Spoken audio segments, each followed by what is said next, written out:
Hey guys, welcome back. We're going to be working on the Chevelle today. We're going to be tearing apart his rear end and his transmission. We're changing over both. We're also going to be replacing his axles and spool with a larger spline, and we're going to replace the lug nuts with 5/8. I don't know if I can get in here to show you. It's just four bolts that holds that on. Then you can pull the axles out. That's some clean fluid. I would have never guessed it would have looked so good. Getting the last couple bolts off the rear end cover. Oh, there it is.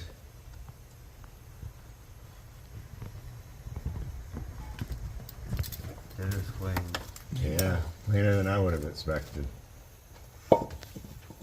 This rear end up 20 years ago, it still sounds like it has about 7,000 plays, just like it was. You can hear it just barely moving.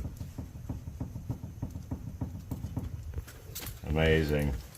Pulling the axles, it's pretty easy on this style because they just butt straight in. You don't have to squish them in there or nothing like that. So this one's coming out. Wow. Count our splines. On the factory 12 bolt rear end. Let me move that out of the way. This comes out, and it comes out like about a ½ inch here, maybe even an inch. So years ago I had to cut this off nice and square so it fit into the seal inside the axle bearing, and that was the way the parts were sold to us years ago. Old school. In the day I did everything to strengthen my rear end that I knew I could. So the bearing caps that go on here, you got this rear end cover that's really nice and big and meaty, and when you get it on you run the Allen screws in, so these push up against the caps. And that way it resists them stretching or breaking or moving around. Helps you a little bit more strength to hold everything in place. Okay, we loosened the bolt on the pinion gear first before we were pulling this out, so now we're going to pull this gear out. Just got to unbolt this. You want to be careful that it doesn't fall out. Got a bunch of different bushings in different sides.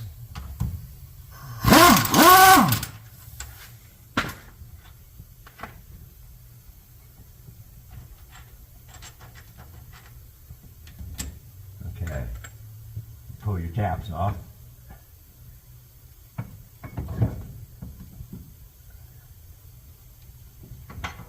And there you have it. So you see all the different size bushings. What you want to do is you want to keep them close to where they are, because your new one should fit in really similar to this. So try not to lose them when you're taking them out.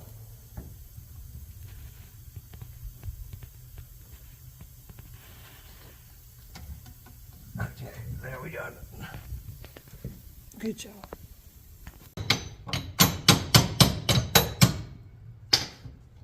Ah, just like the old days.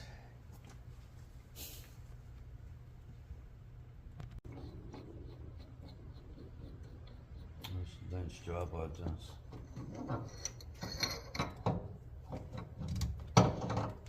Pinion bearing. Okay, we got the rear end all tore apart, got the gears out of it and everything, just got to clean it up. So I just want to show you a couple of trick things I did to it about 25 years ago when I started racing. So I was out at the racetrack and I twisted my axles inside the housing. The housings are made out of pot metal. Housings are made out of steel. So it's just not good to, it never works when you weld them together. So I ended up putting ladder bars on it, which I welded to the steel of the axles, and I put them parallel with my lower control arm so they would work properly.